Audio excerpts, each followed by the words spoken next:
On today, the 26th of April, 2026, I'm going to try something a little bit different than usual. What I'm going to be doing is giving a detailed exegesis, which is what I always do. I'm just now noticing of something that I wrote today, which feels like a reasonable sort of mission statement of sort of where I'm at and what I'm oriented to and why. And this makes no claim to be sort of accurate in the sense of being true, whatever that means in a post-truth world. I'm hoping that this is sort of helpfully wrong and at least pushes things in enough of the right direction to at least help me orient. So as I try to, let's see if I can pull that up. Yeah, so I'm just going to go through this. Roughly speaking, like I think that our mind is the human mind is something that divides the world into different polarities or dualities, binary structures for ease of representation. I think that each one of these dualities are they're not quite uh, true in the sense of being actually built into the world. Like, for example, if I look at the one which is right here, light and darkness, in some way, the day is not actually the opposite of the night. It's a continuation in one cycle that we define in binary terms. Um, in the same way, the if you take a group of humans, it's not exactly the case that that group is the opposite of the individual. But there's a clear kind of binary structure that feels reasonable or worth pointing out. In the same way, masculinity is not exactly the opposite of femininity, but there's clearly like something going on there in a way that is built into nature. So what I'm saying is that there are these binary structures that are modes of representation within the human mind. So they're ways that we simplify the world for the purposes of navigation within that world. So what I'm saying is that each of these is like a model. So if you imagine that the each one of these polarities is like a pair of glasses that we put on, um, what I'm saying is that partly to like work that I feel is sort of useful and relevant to develop ourselves internally, roughly speaking. So inner development in a way that builds spiritual maturity as well as other lines of development like emotional maturity, moral maturity, intellectual maturity, so on and so forth. I think that work involves these different kind of primary polarities. There are also others that I will go through in a minute, but just to say that and before I get to the rest of this being a little bit more sort of substantive, I won't spend too long on this, but just to say that I feel that there are sort of, you could say healthy and unhealthy, or you could say positive and negative um, ways in which each of the poles of these dualities manifest within us. So we can have a healthy version of masculinity or a toxic version of masculinity, as an example. Or we can have a toxic version of femininity or a healthy expression of femininity. And we might disagree about exactly how that manifests because there's great diversity within human expression, right? But I think the simple fact that we can set it up there is from that way is for me very helpful. Like for example, there are many versions of religion and spirituality that have a sort of bias toward the heavenly rather than the earthly because it's about sort of creating the kingdom. Yeah, like sorry, it's about an orientation toward life after death, meaning toward heaven, and very much like this is a fallen earth. And so what I'm saying is that's a sort of bias toward the positive version of the heavenly and the negative version of the earthly.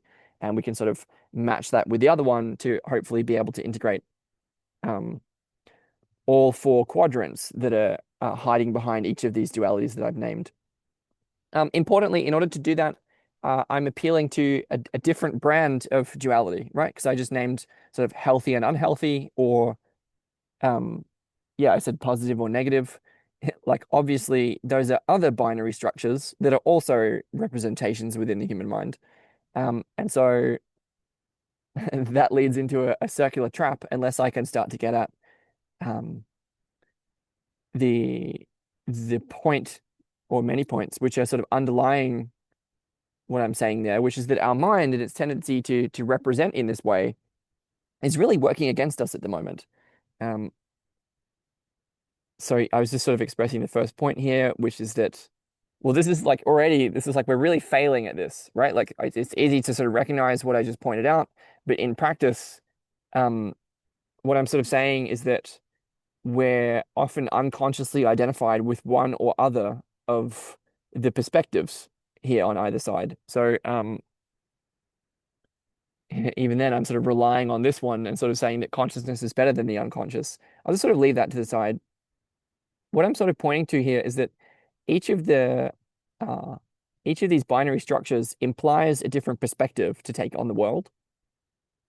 Um, and we often get stuck in one perspective and we sort of underdeveloped the capacity to switch between different perspectives. And I'm saying that there are particular skills, like particular ways of practicing that involve, let's say, practicing toward wisdom, that involve like literally like practicing the skill of perspective taking. And a sort of one way of talking about that in terms of binary structures, right, is to develop the capacity to look at different expressions, healthy or unhealthy, positive or negative, of each of these different binary or polarity structures, so that we can hopefully, yeah, create opponent processing positive feedback relationships between the healthy versions of both and not get stuck in a bias toward one and away from the other, and also not stuck in a way that they sort of unconsciously collude in a mutually undermining fashion. I feel like that's sort of enough about this whole list of dualities. I just feel that, like, again, already I've pointed out that we're very much not able to do this at the moment. And I'm just sort of pointing to a whole um, opportunity, I guess, for a whole lot of work that is sort of waiting for us to do it. I would also say that the more of these different dualities we don't get caught up in, the more spiritually mature we are. Like, I think to me, development is about the progressive integration of different binary structures. And the fact that we get caught up on them is a symptom of our adolescence, in a phrase. And so now I have to try and get a little bit more to tie this stuff to the development of consciousness and go into some sort of archetypal stuff a little bit more. Yeah, so as I might even stop the share because it's kind of boring. Going back to here, and so I'm sort of talking here about, quote, I would say that the development of consciousness has previously involved a tendency toward differentiation or division. So I'm saying that this is a sort of evolutionary history model of the development of consciousness, right? This sort of a way of looking at history. So there's a way that our human consciousness seems to have emerged within particular cultural contexts, in such a way that you could think about consciousness uh, being born from natural processes, which are archetypally reducible to the mother. So in what I'm saying is that with that example, it's as if our consciousness is a child which is being born from the Mother Earth, right? Or another example is cellular mitosis, which is another example of differentiation or division being built into, let's say, the natural development of things. And so archetypally, what that boils back down to is one becomes two. Um, what do I mean by that? As I recover the share because it's actually helping me. Um, Actually, let me just pause that for a second.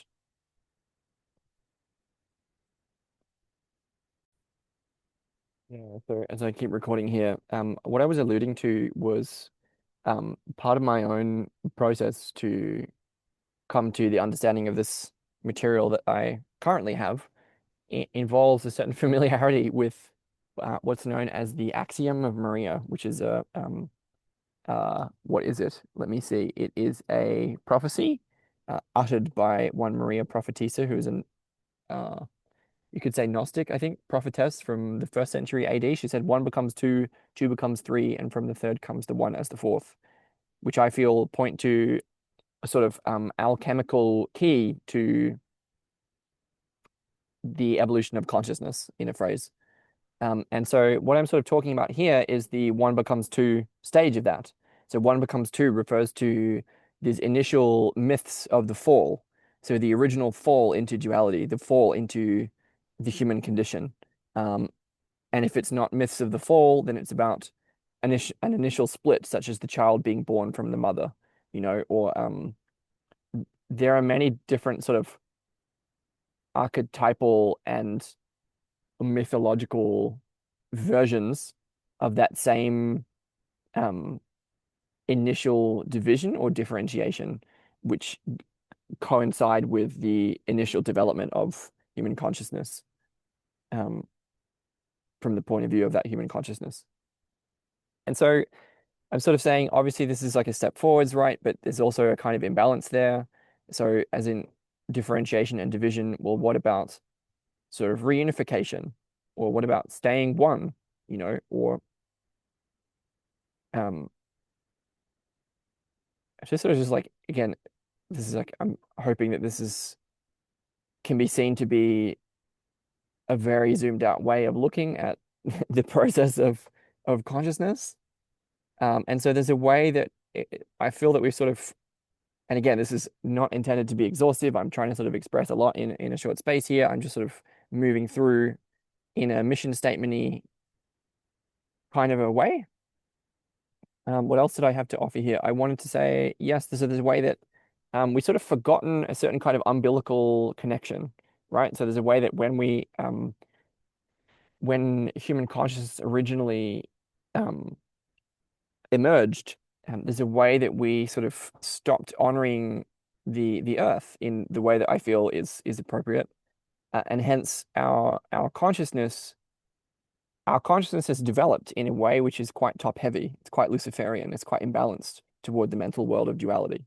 I think this is very much the kind of consciousness that certainly I see in myself, and you know, in people, like in the world, like all of the people, is that our consciousness is quite one-sided or biased in a particular direction, um, that is difficult to notice because we're always caught up in it.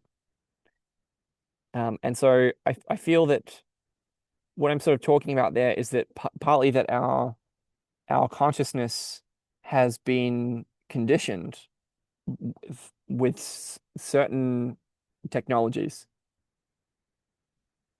So this is like Heidegger's The Problem of Technology, but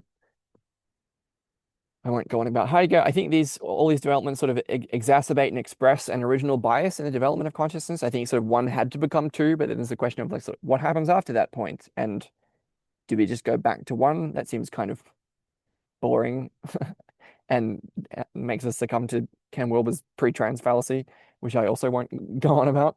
But yeah, like look at these different inventions. Like for example, atomic weapons. It's like we're splitting, right? Literally like the atom, and it releases all of this energy in a way which allows us to blow up all of the people. It's like, oh, that doesn't seem very healthy, does it?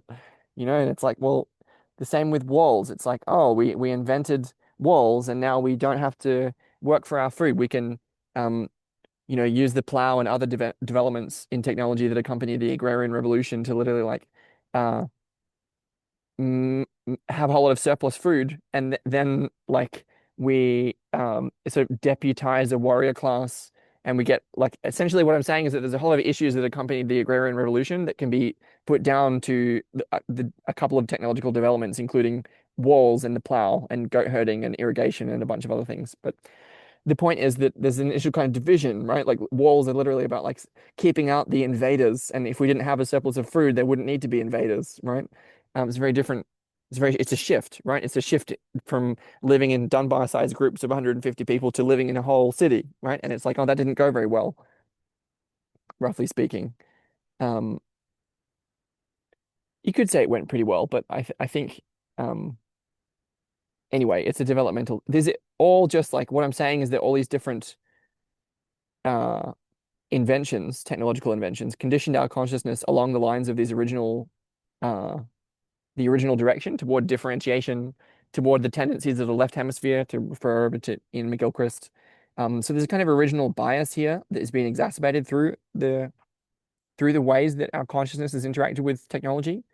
Um, yeah, so there's a clear need for, you could say, cultural innovation or yeah. So rather than sort of trying to regulate innovation a whole lot more, which is obviously a valuable thing to do, I think we could sort of recognize that innovations are probably not going to stop coming at the present time. Like, what if we could have more cultural innovations rather than more technological innovations? So what about innovations that, like, yay to innovation, right? But like what about something that's a little bit more human-y and a little bit less machine-y? Um, it's just like very tongue-in-cheek tonight. But anyway, I'll keep going here. Um, what else did I want to express? Yeah, so this is, I'm sort of going deeper into the archetypal undercurrents of these particular developments. So I'm sort of saying that all of this, like if you imagine from 2001 Space Odyssey, there's that scene where one of the chimps like throws a bone in the air and then it's like a phase shift and then it's a spaceship. It's like it's that kind of a thing, right? Um, all of that, all of history, right, is an expression of one becomes two, which is also led us to the consciousness endangering precariousness that our world presents us with circa 2026.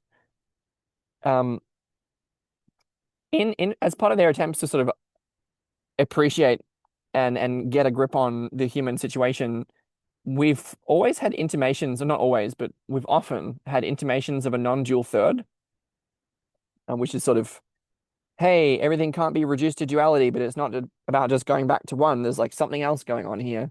What what might that be? Um, Yeah, and so alchemically, this is like, as I said, one becomes two, and then two becomes three. But it's like, well, what is that third, and uh, how can we conceive of it?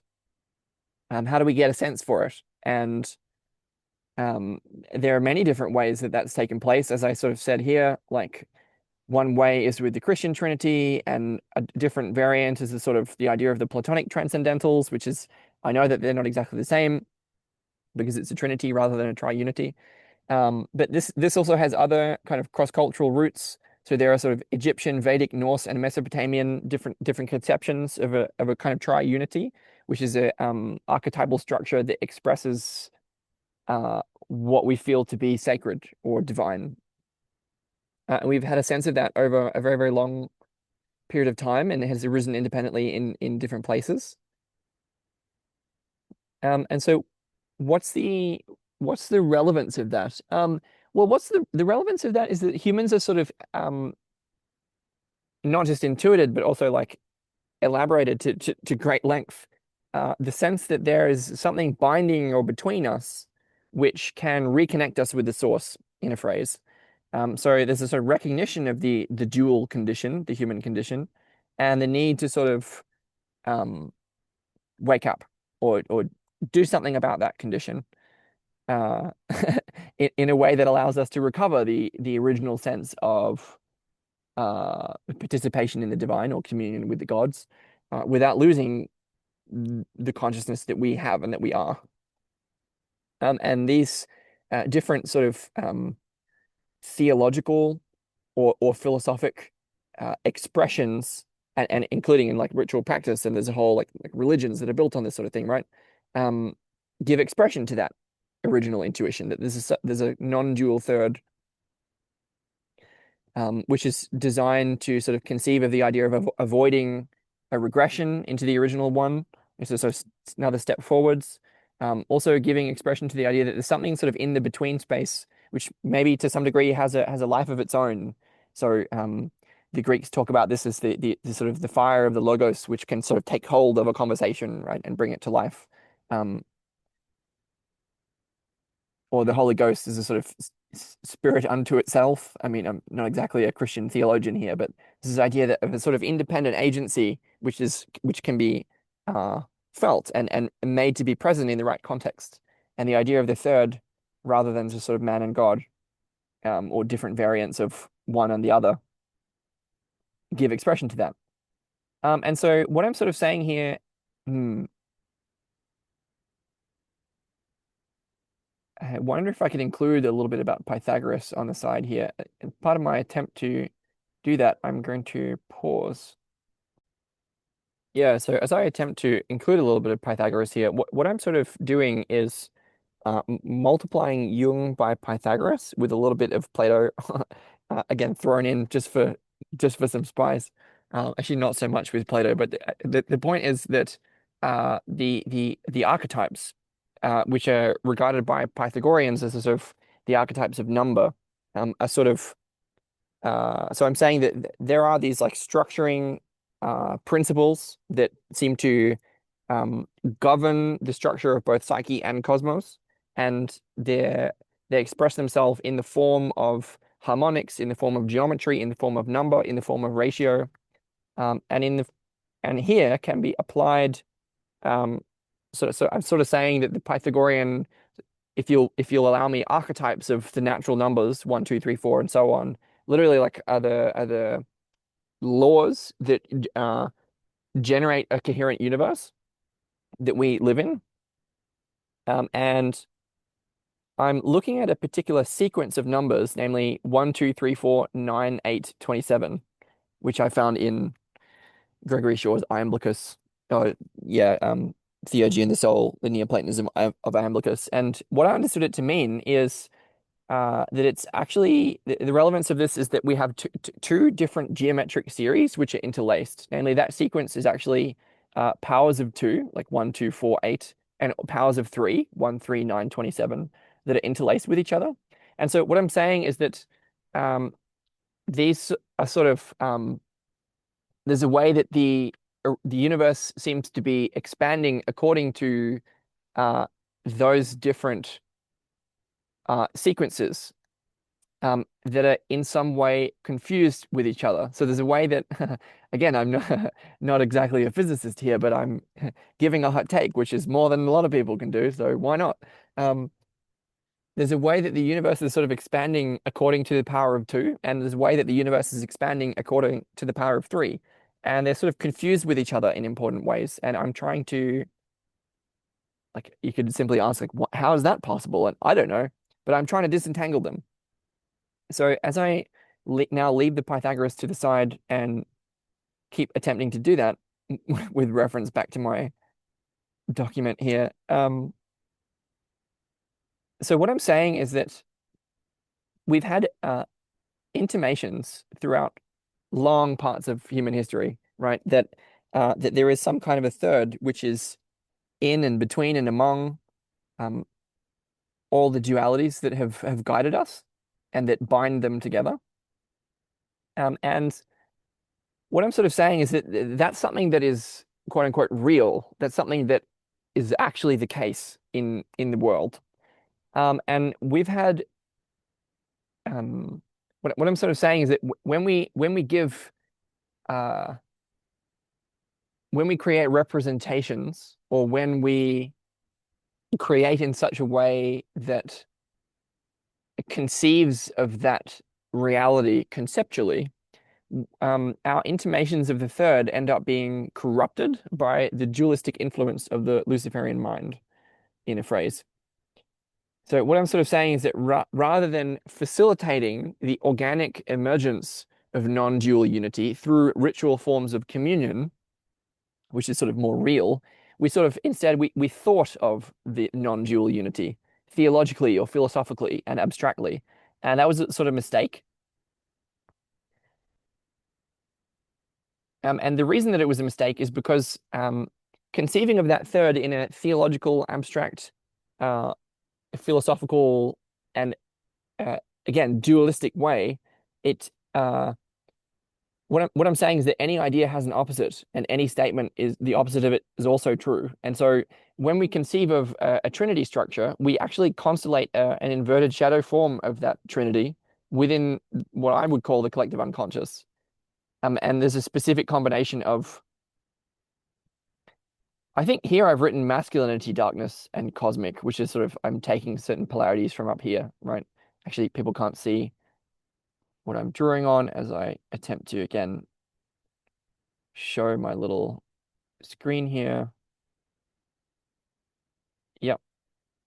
I am sharing success. Okay, so what I'm saying, yep, I'm sort of down here and I'm saying, yes, when we conceived of this third inner mental, when we conceived of it, right, when we engineered it, when we created it from out of our minds as an idea, rather than recognizing it as an independent reality in the world that we participate in, then that's a mistake. And it's a mistake because when we conceive of an idea, we also conceive of sort of the inverted form of that idea.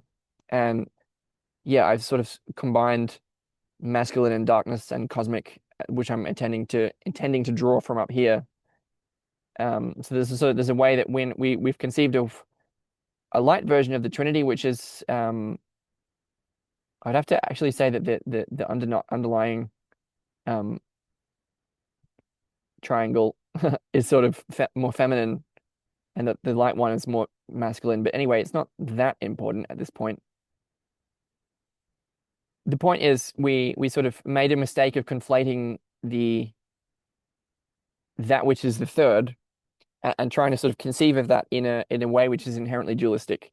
And we've been doing that for a very, very long time, which means that that lower triangle has been messing with us for a very, very long time. As in, we've been unconsciously manifesting, let's say, by the words that we've been using, this kind of an expression, which we see expressed as the Molochian machine, or you could say the patriarchy, or you could say repressive authoritarianism, or like the metacrisis in a phrase. Although I'll just leave it at that. Um, yeah, and so this is a kind of very much unintegrated energy that we see expressed in the world.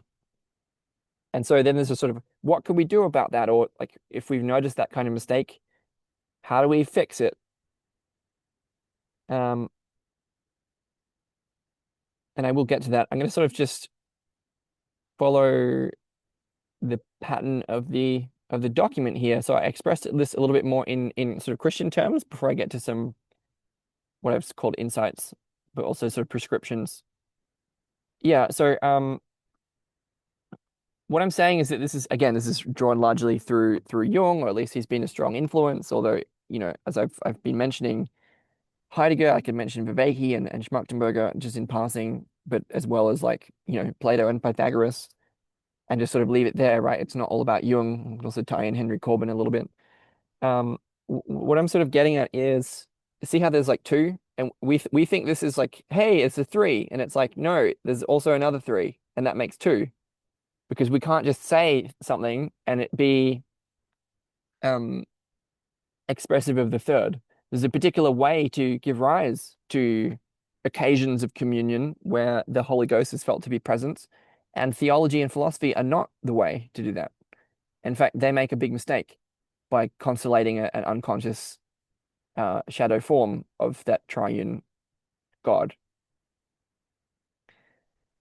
I'm consciously trying to avoid Gnosticism, like I'm conscious of that kind of mistake, but give me some scope with this.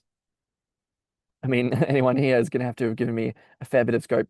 So I'm going to talk about, whoa, okay, something literally just like fell into the bin right next to me. Okay, so as I continue here, that was scary. How has this kind of conflict played out circa the last several thousand years? Well, the answer is it's been played out in the Christian aeon through the conflict between Christ and Satan, which is very much, as Jung and many others have pointed out, not integrated at the moment. We have this massive internal conflict between good and evil that is expressed everywhere and sort of all around us. Christian morality has sort of been famously unable to fully exorcise all of our demons. And so what I'm saying is that although I think that there are important affordances and indeed like vital, crucial affordances that are opened by Christian perspectives, meaning a Christian view of things, um, I'm attempting to articulate a position which can transcend and include Christianity, or it could, I don't know, Christianity for the third millennium, or however you want to talk about that. What I'm sort of saying here is that there's sort of good versus evil duality. Um, it's like one of the ones from up here, right? Like you call it light and darkness, but the Christians are sort of famously stuck in that pair of glasses. right? And not able to um take up the perspective of the shadow in a phrase, and that's a problem. Um, yeah, and a sort of at a more you could say cosmic level, or at a more, I don't know, it's not so much at the individual human plane, but at a broader plane, there's this, hey, God is three in one, and it's like, yes, but there's also an unconscious version of that which has kind of been messing with a lot of people. And if we simply just recognize that clearly, we don't have to like, I'm not blaming anyone for that, but I'm saying that is a thing that's happening. Okay, again, it sort of all just like flows out in one go, and I'm sort of trying to make the most of that. While we're here, what should we do about it, Sam? Well, um, if I sort of hark back to that prophecy that Maria Prophetessa gave, which I sort of talked about in many places, she was talking about like one becomes two, two becomes three, and then from the third comes the one as the fourth, which is sort of it's a way of um, if it's possible to, from the point of view of this Trinity being a little bit more conscious and this one being more unconscious, if it's possible to find this uh, quadrant, metaphorically speaking, and restore that to consciousness, then we get to sort of it's a step forwards. So again, it's very difficult to express what I mean because it's all at a sort of uh, alchemical, archetypal, and sort of characteristically abstract level. What am I talking about here? Well, recommended prescriptions for the human condition circa 2026 when we're stuck in this particular problem alchemically. I'm saying that like this particular sort of alchemical expression of the human situation is a um I'm saying that it's a reasonable archetypal take on the mistakes that we've made. Um it's kind of in a way this like reinforces it's a kind of mistake that Cain would make, as in Cain from Genesis, Cain. Let me just go through these insights and then I'll see what else I want to say. The first one is like, okay, well, what does the individual need? Roughly speaking, the individual needs to, quote, restore the original umbilical connection with the mother, um, or with source, you could say. I call this reconnection with the source, and it involves like specific personality transformations that accompany mystical experience, which can be empirically measured again with the MEC 30 mystical experience questionnaire coming out of Johns Hopkins. What I'm sort of saying is that there's a series of practices, uh, including but not limited to uh, psychopharmacologically induced mystical experience that restore a sense of connection with the divine. And like for many people, they sort of get stuck on like, yeah, but God isn't real. And it's kind of like, well, if you haven't experienced what we're sort of talking about, then of course you get stuck in this sort of debates among atheists about what God is. And it's sort of like, no, there is a sort of direct experience of the transcendent, which is very much available and sort of part of the human birthright. And it's sort of like one of the buttons on the dashboard, you know, and if you never press that button, then you never know what it does. And that's a problem because the individual feels empty, cut off, you know, split in a phrase. And we turn to consume, consume, consume, consume. We feel empty, we feel cut off. We could turn to consume in all kinds of ways. We addict to people, we addict to things, we addict to buying, we addict to food, we addict to what else? Everything, in fact, in a way that attempts to fill the hole that's been left by the absence of our connection with the divine. So we can actually, if we simply just like recognize that there are ways that actually work and start to use them again responsibly, then that's what the individual needs. I mean, I know that the individual needs more than that, but that's at least the beginning. Um, what's more, so that was sort of about the individual, okay, something about the collective, right? I'm sort of talking about this like difference between sort of individual development and collective development at the same time. So I'm saying that they actually need different things. So while the individual needs to sort of be reconnected with the source, like reconnected with the roots, reconnected with the divine, I don't know how else to talk about it, right? The collective needs to sort of awaken, meaning to differentiate, to uh, yeah, to come further into consciousness, which is sort of the opposite direction in a certain way. What I said was For the collective, the shift we need is to include the Earth Mother within the development of consciousness. So what do I mean by that? I'm sort of saying that hey, like all of this like planet Earth stuff is actually an extension of our own body because what are we without the sun? What are we without the Earth? What are we without the trees? What are we without the water? What are we without the algae on the, you know, it's like this is actually a part of us, and we're not recognizing that because it still seems a little bit crazy for me to point that out. And so we're not feeling that the Earth is like an extension of our body. We're not feeling that, and we kind of need to if we want to keep surviving. And so, what I'm sort of saying here is that there's a very deep sort of existential realization and realizations that are called for. And so I talk about this in terms of, I mean, Plato talked about it in terms of reawakening of the world soul, but you can talk about collective awakening or the ascension of the earth or extended awareness, sort of different flavors of this kind of a thing. So this is not so much about like refining our consciousness even more. Our consciousness is already, as I said, quite very, very top heavy in a certain way. Um, there's a way that what we need to do is sort of like include the earth within that consciousness that we have. Um, I kind of don't like to use the word include, but it does in fact happen to be the right word at this for that particular phrase. Yeah, so I'm sort of talking about waking up as the earth, like recognizing, like consciousness recognizing itself in and as the world.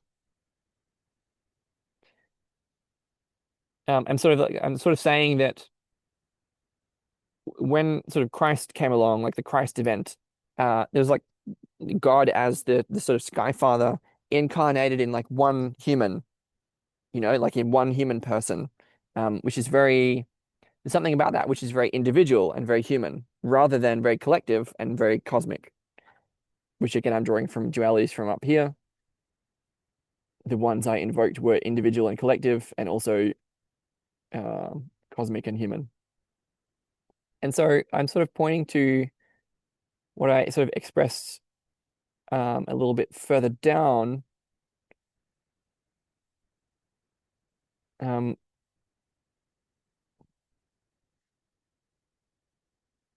yeah, and so I'm sort of trying to work out how to communicate about this stuff that I'm sort of saying. I sort of what I might say is that um, yeah, we sort of there's a way that the Christ event constellates a corresponding kind of event coming from the Earth Mother rather than coming from the Sky Father, which are equally appropriate expressions of divinity as evidenced by the success, or the existence of many cultures who don't honor a Sky Father God. They still exist, they're still human.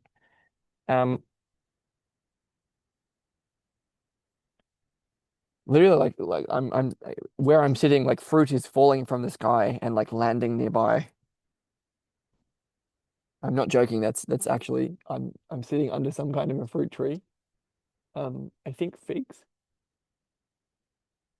Okay. And so what I'm saying is that sort of there's a sort of yeah, we're sort of moving from actually got that wrong. So we're moving from the age of Pisces into the age of Aquarius, kind of a transition, at least astrologically. And it's like there's a kind of moment of moving into the third millennium. And like, what does that mean?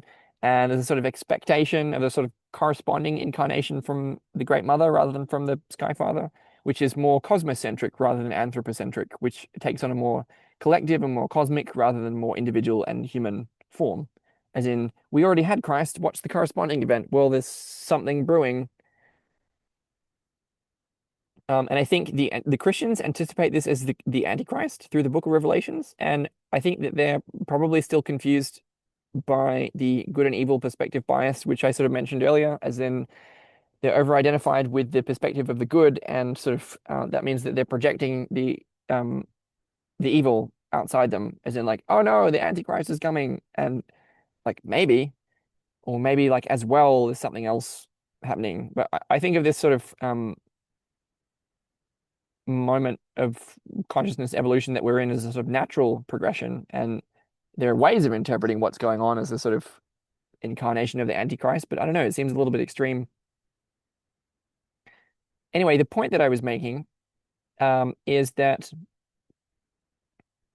like, after expressing some of that, um, we were sort of I was talking about like different things that the individual and the collective need in order to sort of ameliorate the condition that we find ourselves in. And I was sort of saying that yes, the individual needs to reconnect with the source, but the collective needs to sort of develop into consciousness. And that I'm then saying that there are like specific ritual practices that facilitate that. Specific kinds of energy work, specific kinds of collective work um, that I won't go on about here. Um, Experimental phenomenology is relevant. There's other stuff that I could talk about, but I won't right now. I'm sort of saying that we can start to get a sense of extended awareness, and that's something that we can intentionally develop. And I have a lot of thoughts about how to do that, which I won't go into right here. Yep. And so at a sort of broad, again, sort of bird's eye perspective, what we're sort of trying to do in terms of development of consciousness is like we already have a lot of consciousness. Our consciousness is great. What we need to do is sort of preserve that development of modern consciousness, as in we don't want to make a regression. We don't want to regress back to the one that we originally came out of. So we need to be individuated. We need fully individuated human beings. It's really important. But we, at the same time, need to restore our connection with the Earth Mother or with, yeah, that's sort of a I'm kind of conflating both there. I'm sort of saying, hey, we need to reconnect with the source and we need to sort of include the earth within our um, consciousness. And I'm very much not conflating nature with God. Um, but I'm sort of saying, yeah, these are at least some elements of our practice that are worth sort of upregulating a little bit in a phrase. Yeah, and so that's a move to like restore our connection with the roots while preserving the development of consciousness that we have.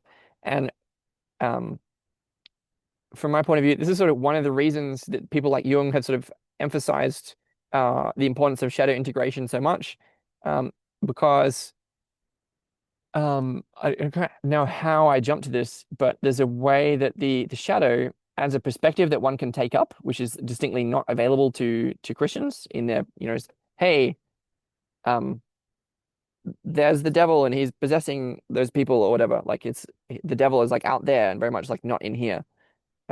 Which is a kind of, yeah, sometimes it's true, but sometimes it's a mistake. There's a way that the shadow has a privileged connection with the Earth Mother in her negative guise. So there's a way that um, when our consciousness sort of developed or evolved, we sort of we made the mistake that Cain might make. We stopped offering the appropriate sacrifices. We stopped having a reverential and honoring relationship with the earth, which is, as I said, an extension of our own body. And when we did that, she didn't like that very much. And yeah, she didn't like that very much. And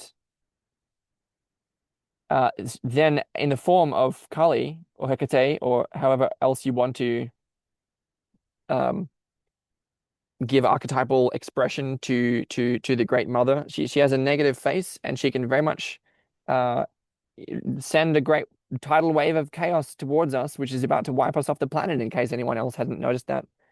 Um, Yes, I know I said earlier that the meta crisis is a manifestation of this Molochian machine, which is distinctly masculine, and I do think that's true, but I also think it does have an element of the tidal wave of chaos, which is distinctly feminine, um, at the same time. So without going on too much about that, I'm sort of saying, what am I saying here?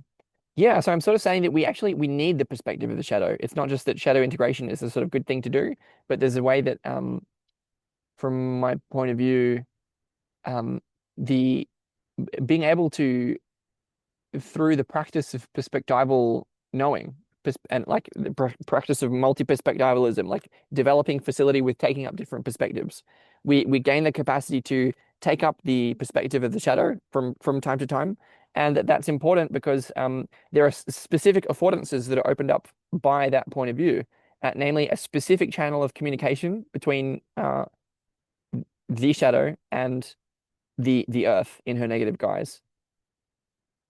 As in, and I don't know too much more about that at this point. I will have more to say about that particular connection in the future. I mean, it might look something like, "Hey, please don't wipe us off the planet, Mother Earth," or "How can we placate you?" Or it might look like they're in a sort of unconscious collusion that we need to like notice and sort of do something about. And it's only by sort of getting our hands dirty in a sense of actually being a little bit intimate with that uh, as parts of our own archetypal expression that that becomes possible. I sort of won't go on about that. Um, yeah, and so this is sort of another way into what I was sort of talking about earlier, that yeah, sort of 2000 years ago we had this sort of Christ event thing, and now there's a sort of anticipation of something a little bit different, namely something from the Great Mother, which is more cosmocentric rather than anthropocentric, and hence more collective and more cosmic. And that sort of goes along with the theme of collective awakening, something that I'm anticipating, I guess, without having a completely negative projection bias upon what it might be. As I keep going here, yeah, what I said to sort of summarize all that was that when we can honor the shadow, particularly through the collective, and here I'm like to ground that, I would sort of talk about, hey, maybe we could talk about shame in a group a little bit more often, or maybe we could bring up our fear of extinction and talk about that. Or maybe we could have grieving rituals. Like all of this is like stuff that is repressed and denied, hence shadowy. And the collective is a particular format where that can be facilitated. That again, it has unique affordances rather than individual shadow work. So there's a way that that restores us to wholeness. How does it do that? Well, it makes us fully available for transformation. So what I'm sort of saying is that I think that there are unique affordances opened up by collective forms of shadow work that involve a practice of like radical vulnerability, radical transparency, fully exposing ourselves to each other in particular ways. It's important to say particular ways because there are distasteful ways that that is possible. But I'm sort of saying that yeah, there's a way that I feel that it's only through this practice of radical vulnerability and radical transparency that we can fully bind ourselves to the earth. I would talk about this in terms of limitation, constraint, fragility, frailty. Um, yeah, I think there's a way that our weaknesses can bind us to our humanity and bind us to the earth and its limited, uh, incarnate, mortal uh, profanity in a phrase. Um, so there's a way that, yeah, being able to share in and through the perspective of the shadow. Again, I'm talking about specific ways of doing that, and then the implication being there were specific ways not to do that. I'm conscious of that, or trying to be. Yeah, I do expect that to be quite a dangerous sort of thing, a direction to push in, obviously, which is why there's been a call for ecologies of practices, and like I'm designing a whole pedagogical program with different collaborators that involve dialogical practices and imaginal practices and reflective practices and embodiment practices. And it's like there's a lot of practices, right? Mindfulness practices. You don't just sort of jump into collective shadow work without some guardrails, but this is an important part of what we need, in my opinion, in order to um, yeah, in order to make the kinds of transformation possible that I think are required. Yeah, obviously, I'll just like, yeah, I have a few more points here. I won't spend so long on them, but just to say that I'm at 4 of 9. And so the importance of facilitating all of those emerging perspectives that I was sort of talking about, like all I sort of talked about a lot of stuff which is in some ways news, like that we haven't really been doing at all, and so sort of is hence new, or like definitely new circa the last several thousand years, I think. And this very much should not cause us to overlook the value of spiritual guidance through Christ. I think the way I'm angling to see Christ is in as one perspective among many, which I understand to be more of an Islamic point of view at this point in time. But I'm still not. I haven't come to a final position in relationship with Christ yet. It's sort of something that continues to evolve. Um, I'm not denying that Christ is God. Um, but is they're sort of saying Christ is the only God, and I'm like, are you sure?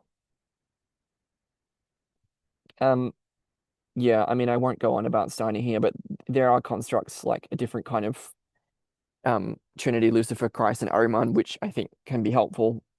I won't go on about that here. Yeah, and so obviously, again, so why are we doing all of that? Is that through those kinds of collective work, it's possible to, like, as individuated people, and by participating in collectives that make sense, groups that actually work, we can integrate progressively more and more of the polarities that have been undermining us, as in our spiritual immaturity is evidence in our incapacity to hold paradox in a phrase. So the more paradoxes that we can hold within us, the more developed we can be. And there's a way that I feel that this can imagine if like yeah, imagine a paradox such as like any of the ones that are up above, right? And I'm gonna like multiply that by the 18th verse of the Tao. Ready? Um, the 18th verse of the Tao talks about like three different crisscrosses. I think it's verse 18. It might not be. It doesn't matter so much. So if you imagine that like if we hold one of these polarities, as in, so imagine a class where I sort of like guide people into that, right? And like many people do this sort of work. It's like, what does it feel to embody fullness? What does that feel like in your body to be in the perspective of fullness? What does it feel like to be in emptiness? What does it feel like to be in the perspective of emptiness? Is that perspective available to us here? And yeah, so what I'm sort of saying is then is like imagine holding that paradox, that duality, and imagine that there's a line that connects those two different polarities. And then imagine that we do that with many of them. And so there's a whole series of lines. Well, what does that create? Well, what it creates is all the way down here. Where did it go down? Here. Yep. An integrated field of awareness. I said coherent field of awareness. Yeah, so I'm talking about the philosophical Silk Road in like what if we construct the tent, as in, hey, we're wandering in the desert as a Bedouin tribe, and as, worthy philosophers, we need a tent to sometimes like take a nap in or something or have a good conversation. And well, what is that tent? Well, it's a giant sacred mobile temple force field. It's a coherent field of awareness that we develop by integrating different paradoxical tensions. And yeah, so I'm sort of saying that we've been spiritually homeless for some time, and rather than just, hey, more Christianity, like what if there are definitely innovations. I mean, Viveki has talked about this a great deal. So some variety of Zen Neoplatonism or something like that. But I don't know. I definitely think the Sufis had a big part of the action, and I wouldn't want to deny the Christians to come along. Um, you know what I mean? They can come too, so long as they don't cause too much of a ruckus. It's a risk. It is a real risk. Um, so we're trying to avoid regression to like killing each other, right? We're trying to like move forwards to more consciousness, more love, more, I don't know. I mean, it's a bit hallmarky, but that's definitely the direction, don't you think?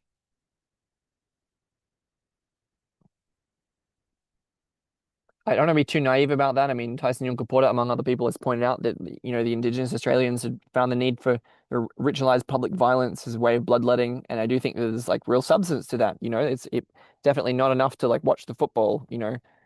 Um, we need to, like, I was talking about shadow work quite a lot earlier. So I'm going to sort of leave that there. And like, but yeah, definitely more love and more consciousness, I think, is a good thing to aim for. But yeah, so what I'm saying is that the development of collectives that can create these coherent fields of awareness within them, it's it's not just retribalization for the sake of retribalization, it's retribalization for the sake of the field of awareness that is generated by retribalization, obviously. And that is something that is, yeah, giant, sacred, mobile, and also a temple, and also a force field, among other adjectives. And it has unknown qualities because it's not something that can be designed. It might also be unknowable qualities. It's not something that is exactly engineered or created by the human mind. It's a kind of what I think of it as a genuine innovation. It may be a restoration or a recovery of something very ancient that we've lost, but I don't think that's the case since, whatever we used to have, as literally as more fruit falls around me, whatever we used to have was very much not coherent, as in strong and force fieldy enough to prevent the meta crisis from happening. And now it has happened, and we're in the shit. So it's like, well, whatever the indigenous folks were up to, it maybe kind of didn't work to control all the multipolar traps that led to the runaway technological development of Western culture. And now here we are. So it's like, yay to the indigenous folks, but also there's probably some room for some new stuff because the world's quite different, in case anyone hasn't noticed. All right, as I try to finish off through the remaining 4 points here.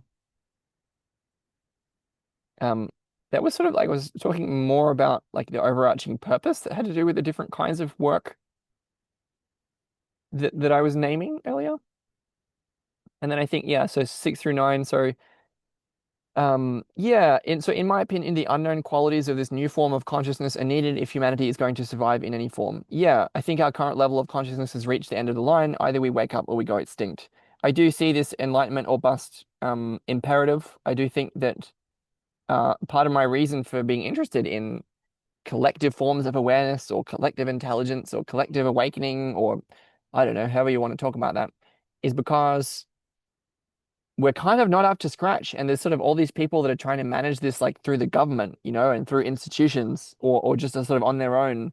And that's not going to work at all.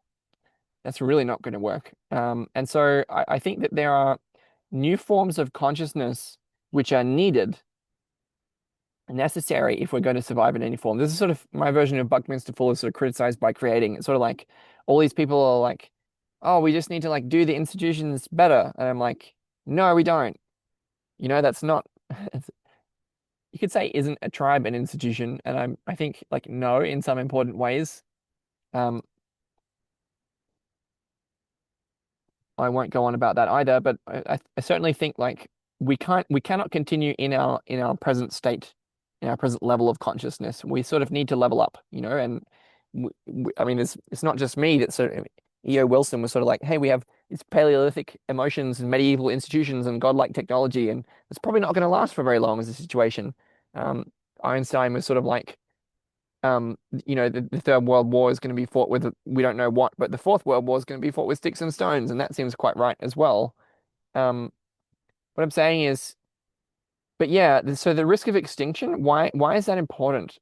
It's important because there is a very real possibility of turning the planet into Venus, through climate change risks, but also there's a very real risk of AI-induced extinction or like bioengineered virus-induced extinction. It's like a very real possibility that we're definitely sort of underselling to ourselves. I don't want to be like, I don't think it's a sure thing, but I think it's a real possibility. And I think that that is important because of what it evokes within us. So what I'm saying is down here, this is point 7 now. I think like one way or another, the history of the silly monkey is over, right? This is McKenna's phrase that I'm now recycling. We like recycling, right? It's good. Now, yeah, so I'm saying that the threat of extinction is a necessary motivating factor. It's very radically different as in, hey, there's like a collective humanity, which is like a being, right? And it's like, well, what are the interests of that collective humanity, which is a being? Well, it's still sleeping. We kind of need that collective humanity to wake up and sort of like now, or like yesterday. It's like, well, if that one way of awakening is through fear, right? Quite originally, like we co-evolved through with snakes, right? And that has to do with color vision, which I also won't go on about. What I'm sort of saying is that being afraid of stuff is a great way of waking up. I don't know if you've ever felt afraid when a hungry animal is like trying to eat you, but our ancestors did, and that's how we got the consciousness that we have. And we killed all the animals, and now we don't get to feel really afraid anymore. And that kind of prevents us from feeling really alive in a way that's kind of important to the development of consciousness, don't you think? So what I'm sort of saying is that if we can recover the awakening power of fear, this actually induces more awakening. And I'm not necessarily wanting to induce fear in people. I wouldn't necessarily say it like that, but I think there is something that is important about recognizing the very real threat of extinction that is quite different to the threat of um, civilizational collapse, or I don't know, other forms of um, destruction that are not species level. I also think that there are other levels like the extinction of all life, as in it's a very real possibility to turn the Earth into planet Venus, in which case no life could survive. Um, because and the reason it's important to recognize these things is because all of life has a certain agency. Or there is a real fear, like we are conscious on behalf of everything, right? And there's a way that sort of humanity is sort of ground zero for the jewel of consciousness and the jewel of everything that we all the everything that we can imagine, including the Earth and the universe and the sun and all its other stars, all the other stars. And so I think there's a very real shame which is also with us, and not to just like project our human emotions into the depths of the collective unconscious too much, but I think Jung said shame is a soul-eating emotion, and that our deepest shame is the shame of being unconscious. And I think that's deeply true. And there's a way that shame is self-concealing, as in it hides within itself. Shame is not wanting to be seen, um, that many people feel as a kind of coiling sensation toward the back of the spine, lower down. And I think it's shame is a force that puts us to sleep. It's a force that causes us to keep quiet and keep ashamed and not speak up. And I think here I see this sort of existential battle between the forces of shame and fear. And um, I think that fear is potentially realistically one of the only forces capable of allowing us to overcome the collective shame of radical vulnerability, which is like fully revealing our humanity. As in, we're really ashamed of who we are, and if we could be afraid that we might lose it all, then we might get over it. Literally, like get over the hurdle of being able to articulate who we really are.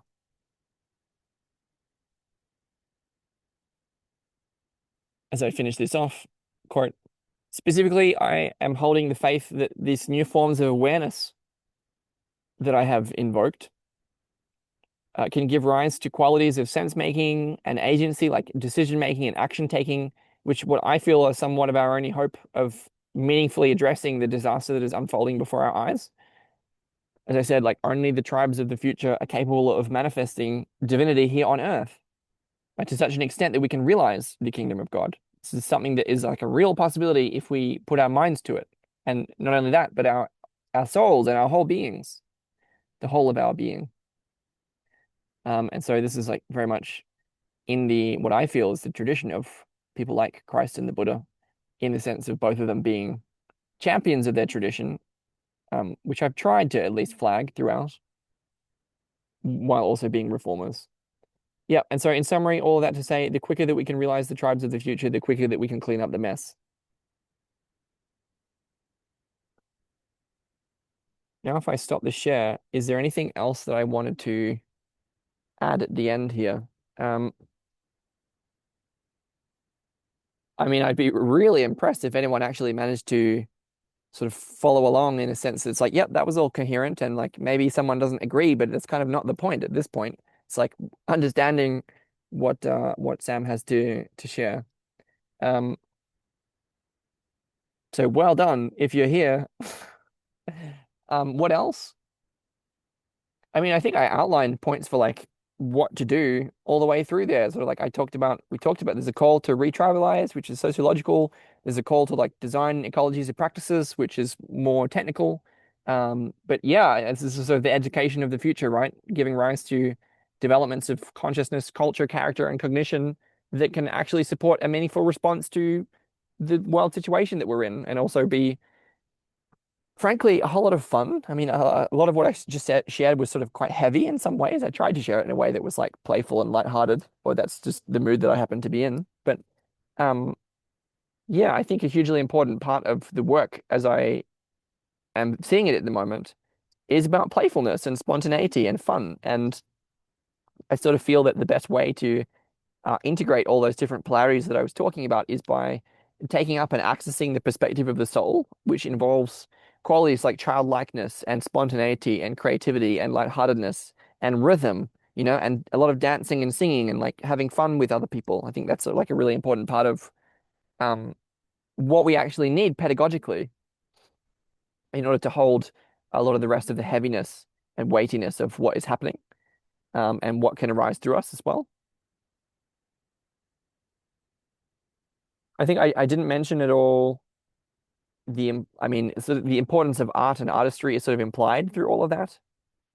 So I'm talking about a pedagogical program that involves drama, that involves dance, that involves like painting and drawing and singing and dancing, as well as like formal theoretical education, and as well as practices that are quite practical in the sense of dialogical practices like circling or dialectic into dialogos or authentic relating, I mean, there's a whole lot, right?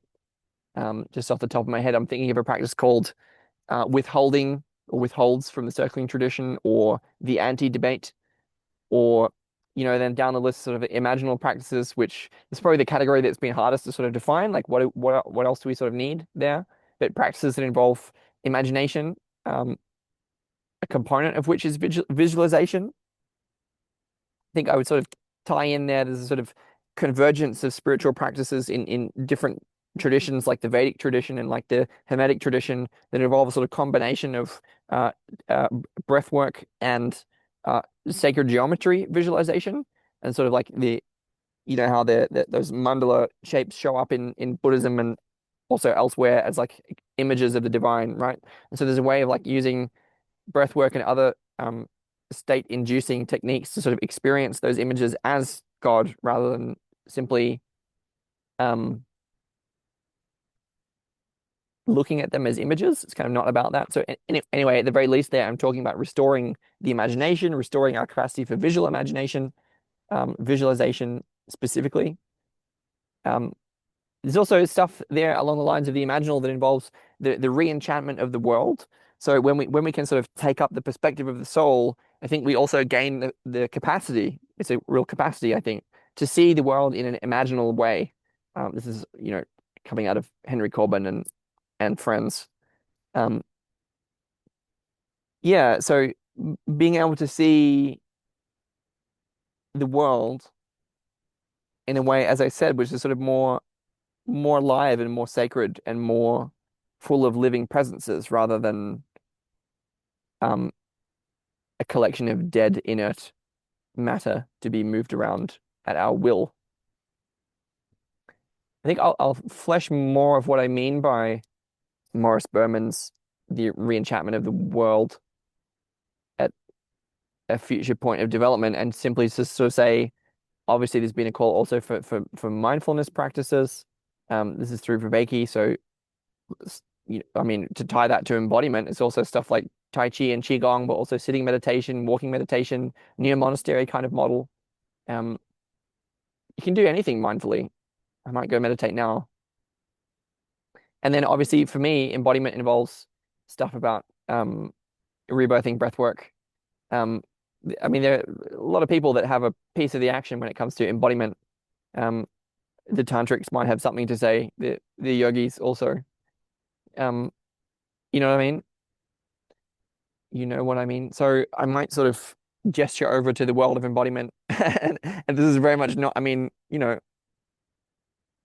I feel very alive though. So I'm trying as much as I can to embody and practice what I'm preaching as much as possible. And it's going okay. Like, could be a lot worse, really, circa April 2026.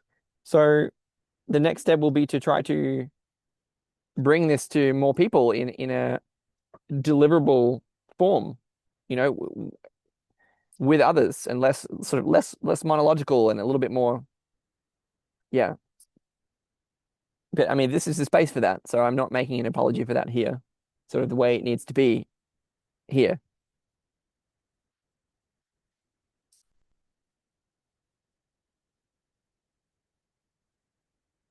Yeah, I just sort of also feel at the end here, rather than just sort of articulating this stuff as in a way that is like more trying to hold the heaviness, and of grieving at all of the death and destruction and devastation and betrayal and evil, which is being revealed, being unveiled before our eyes. And like I did make space for playfulness and lightness. I think there's also space for sacredness. And I think getting more intimately familiar with what it feels like to be in sacredness is an essential part of what it means to recover full expression of being a human being. And recognizing the priceless jewel of life and the world and consciousness for what it is something that we've been shying away from for a very long time. And while I understand that particular shame, I also want to name that and hold that. At least that's true of me. I think it's very easy to not look and see the amazingness, the miraculousness of the mystery that we are embedded within, sitting in the middle of right here and right now. And I just think, yeah, for me, taking a moment every day to see that is a way of staying open and staying connected to everything as it unfolds. I've sort of described that as whole Earth frequency, which I think was a play on it's a play on whole Earth catalog. And if people don't know whole Earth catalog, then you're probably too young. And so am I, but whole Earth catalog was like a thing, and whole Earth frequency is also a thing because we're kind of all in it together. You know, this is the arc.